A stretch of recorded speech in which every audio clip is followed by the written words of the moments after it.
صحیح بخاری حدیث نمبر 6۔ رسول اللہ صلی اللہ علیہ وآلہ وسلم سب لوگوں سے زیادہ جواد سخی تھے، اور رمضان میں دوسرے اوقات کے مقابلے میں جب جبرائیل علیہ السلام آپ صلی اللہ علیہ وآلہ وسلم سے ملتے بہت ہی زیادہ جود و کرم فرماتے۔ جبرائیل علیہ السلام رمضان کی ہر رات میں آپ صلی اللہ علیہ وآلہ وسلم سے ملاقات کرتے اور آپ کے ساتھ قرآن کا دورہ کرتے۔ غرض حضرت صلی اللہ علیہ وآلہ وسلم لوگوں کو بھلائی پہنچانے میں بارش لانے والی ہوا سے بھی زیادہ جود و کرم فرمایا کرتے تھے۔ صحیح بخاری حدیث نمبر 7۔ ہرقل شاہ روم نے قریش کے قافلے میں ایک آدمی بلانے کو بھیجا، اور اس وقت یہ لوگ تجارت کے لیے ملک شام گئے ہوئے تھے، اور یہ وہ زمانہ تھا جب رسول اللہ صلی اللہ علیہ وسلم نے قریش اور ابو سفیان سے ایک وقتی عہد کیا ہوا تھا۔ جب ابو سفیان اور دوسرے لوگ ہرقل کے پاس ایلیا پہنچے جہاں ہرقل نے دربار طلب کیا تھا، اس کے گرد روم کے بڑے بڑے لوگ، علماء، وزراء و امراء بیٹھے ہوئے تھے۔ ہرقل نے ان کو اور اپنے ترجمان کو بلوایا، پھر ان سے پوچھا کہ تم میں سے کون شخص مدعی رسالت کا زیادہ قریبی عزیز ہے؟ ابو سفیان کہتے ہیں کہ میں بول اٹھا کہ میں اس کا سب سے زیادہ قریبی رشتہ دار ہوں۔ یہ سن کر ہرقل نے حکم دیا کہ اس ابو سفیان کو میرے قریب لا کر بٹھاؤ اور اس کے ساتھیوں کو اس کی پیٹھ کے پیچھے بٹھا دو۔ پھر اپنے ترجمان سے کہا کہ ان لوگوں سے کہہ دو کہ میں ابو سفیان سے اس شخص یعنی محمد صلی اللہ علیہ وسلم کے حالات پوچھتا ہوں۔ اگر یہ مجھ سے کسی بات میں جھوٹ بول دے تو تم اس کا جھوٹ ظاہر کر دینا۔ ابو سفیان کا قول ہے کہ خدا کی قسم اگر مجھے یہ غیرت نہ آتی کہ یہ لوگ مجھ کو جھٹلائیں گے تو میں آپ صلی اللہ علیہ وسلم کی نسبت ضرور غلط گوئی سے کام لیتا۔ خیر، پہلی بات جو ہرقل نے مجھ سے پوچھی وہ یہ کہ اس شخص کا خاندان تم لوگوں میں کیسا ہے؟ میں نے کہا وہ تو بڑے اونچے عالی نسب والے ہیں۔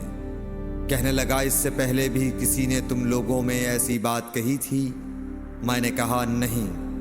کہنے لگا اچھا اس کے بڑوں میں کوئی بادشاہ ہوا ہے؟ میں نے کہا نہیں۔ پھر اس نے کہا بڑے لوگوں نے اس کی پیروی اختیار کی ہے یا کمزوروں نے؟ میں نے کہا نہیں، کمزوروں نے۔ پھر کہنے لگا اس کے تابعدار روز بڑھتے جاتے ہیں یا کوئی ساتھی پھر بھی جاتا ہے؟ میں نے کہا نہیں۔ کہنے لگا کیا اپنے اس دعوی نبوت سے پہلے کبھی کسی بھی موقع پر اس نے جھوٹ بولا ہے؟ میں نے کہا نہیں، اور اب ہماری اس سے صلح کی ایک مقررہ مدت ٹھہری ہوئی ہے، معلوم نہیں وہ اس میں کیا کرنے والا ہے۔ ابو سفیان کہتے ہیں میں اس بات کے سوا اور کوئی جھوٹ اس گفتگو میں شامل نہ کر سکا۔ ہرقل نے کہا کیا تمہاری اس سے کبھی لڑائی بھی ہوئی ہے؟ ہم نے کہا کہ ہاں۔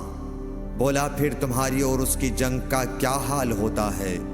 میں نے کہا لڑائی ڈول کی طرح ہے، کبھی وہ ہم سے میدان جنگ جیت لیتے ہیں اور کبھی ہم ان سے جیت لیتے ہیں۔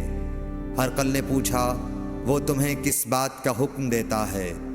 میں نے کہا وہ کہتا ہے کہ صرف ایک اللہ ہی کی عبادت کرو، اس کا کسی کو شریک نہ بناؤ، اور اپنے باپ دادا کی شرک کی باتیں چھوڑ دو، اور ہمیں نماز پڑھنے، سچ بولنے، پرہیزگاری اور صلہ رحمی کا حکم دیتا ہے۔ یہ سب سن کر پھر ہرقل نے اپنے ترجمان سے کہا کہ ابو سفیان سے کہہ دے کہ میں نے تم سے اس کا نسب پوچھا تو تم نے کہا کہ وہ ہم سے عالی نسب ہے، اور پیغمبر اپنی قوم میں عالی نسب ہی بھیجے جایا کرتے ہیں۔ میں نے تم سے پوچھا کہ دعوی نبوت کی یہ بات تمہارے اندر اس سے پہلے کسی اور نے بھی کہی تھی تو تم نے جواب دیا کہ نہیں۔ تب میں نے اپنے دل میں کہا کہ اگر یہ بات اس سے پہلے کسی اور نے کہی ہوتی تو میں سمجھتا کہ اس شخص نے بھی اسی بات کی تقلید کی ہے جو پہلے کہی جا چکی ہے۔ میں نے تم سے پوچھا کہ اس کے بڑوں میں کوئی بادشاہ بھی گزرا ہے تو تم نے کہا کہ نہیں۔ تو میں نے دل میں کہا کہ ان کے بزرگوں میں سے کوئی بادشاہ ہوا ہوگا تو کہہ دوں گا کہ وہ شخص اس بہانے اپنے آباء و اجداد کی بادشاہت اور ان کا ملک دوبارہ حاصل کرنا چاہتا ہے۔ اور میں نے تم سے پوچھا کہ اس بات کے کہنے یعنی پیغمبری کا دعویٰ کرنے سے پہلے تم نے کبھی اس کو دروغ گوئی کا الزام لگایا ہے؟ تم نے کہا کہ نہیں۔ تو میں نے سمجھ لیا کہ جو شخص آدمیوں کے ساتھ دروغ گوئی سے بچے وہ اللہ کے بارے میں کیسے جھوٹی بات کہہ سکتا ہے۔ اور میں نے تم سے پوچھا کہ بڑے لوگ اس کے پیرو ہوتے ہیں یا کمزور آدمی؟ تم نے کہا کمزوروں نے اس کی اتباع کی ہے۔ تو دراصل یہی لوگ پیغمبروں کے متبعین ہوتے ہیں۔ اور میں نے تم سے پوچھا کہ اس کے ساتھی بڑھ رہے ہیں یا کم ہو رہے ہیں؟ تم نے کہا کہ وہ بڑھ رہے ہیں، اور ایمان کی کیفیت یہی ہوتی ہے حتیٰ کہ وہ کامل ہو جاتا ہے۔ اور میں نے تم سے پوچھا کہ آیا کوئی شخص اس کے دین سے ناخوش ہو کر مرتد بھی ہو جاتا ہے؟ تم نے کہا نہیں۔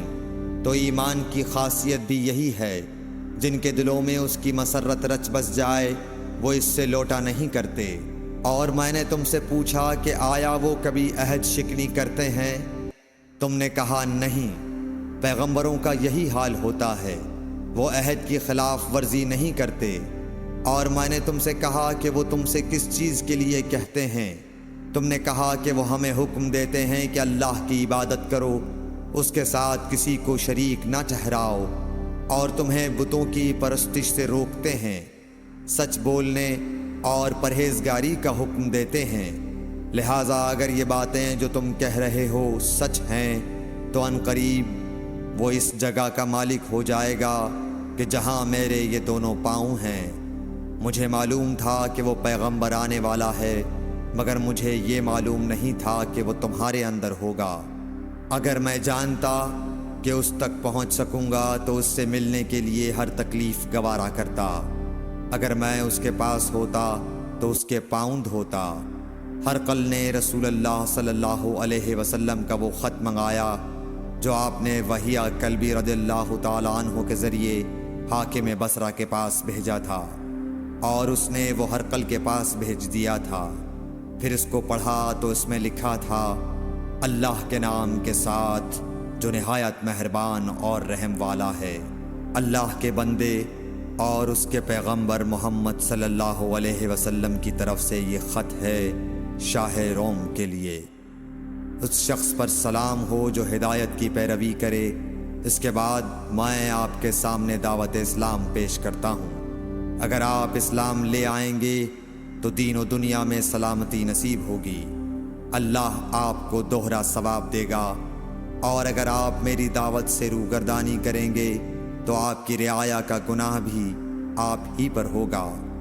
اور اے اہل کتاب، ایک ایسی بات پر آ جاؤ جو ہمارے اور تمہارے درمیان یکساں ہے، وہ یہ کہ ہم اللہ کے سوا کسی کی عبادت نہ کریں اور کسی کو اس کا شریک نہ ٹھہرائیں، اور نہ ہم میں سے کوئی کسی کو خدا کے سوا اپنا رب بنائے۔ پھر اگر وہ اہل کتاب اس کتاب سے منہ پھیر لیں تو مسلمانوں، تم ان سے کہہ دو کہ تم مانو یا نہ مانو، ہم ایک خدا کے اطاعت گزار ہیں۔ ابو سفیان کہتے ہیں، جب ہرقل نے جو کچھ کہنا تھا کہہ دیا اور خط پڑھ کر فارغ ہوا تو اس کے ارد گرد بہت شور و غوغا ہوا، بہت سی آوازیں اٹھیں اور ہمیں باہر نکال دیا گیا۔ تب میں نے اپنے ساتھیوں سے کہا کہ ابو کبشہ کے بیٹے حضرت صلی اللہ علیہ وسلم کا معاملہ تو بہت بڑھ گیا۔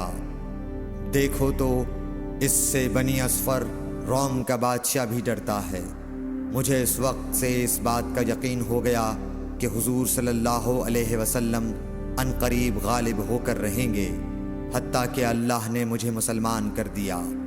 راوی کا بیان ہے کہ ابن ناطور ایلیا کا حاکم ہرقل کا مصاحب اور شام کے نصارہ کا لاٹ پادری بیان کرتا تھا کہ ہرقل جب ایلیا آیا ایک دن صبح کو پریشان اٹھا تو اس کے درباریوں نے دریافت کیا کہ آج ہم آپ کی حالت بدلی ہوئی پاتے ہیں، کیا وجہ ہے؟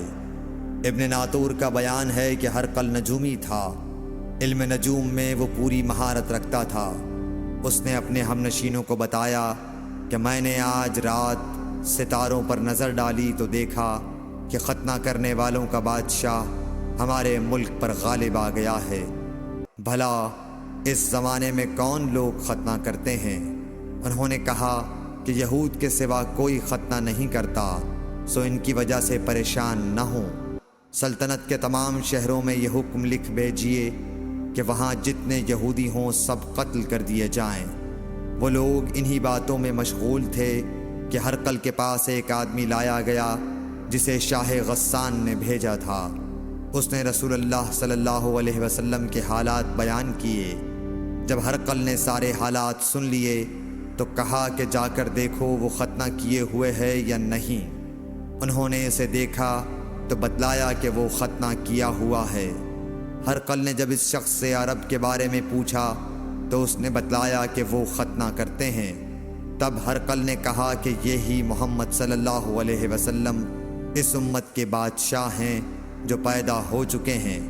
پھر اس نے اپنے ایک دوست کو رومیہ خط لکھا اور وہ بھی علم نجوم میں ہرقل کی طرح ماہر تھا۔ پھر وہاں سے ہرقل حمص چلا گیا۔ ابھی حمص سے نکلا نہیں تھا کہ اس کے دوست کا خط اس کے جواب میں آ گیا۔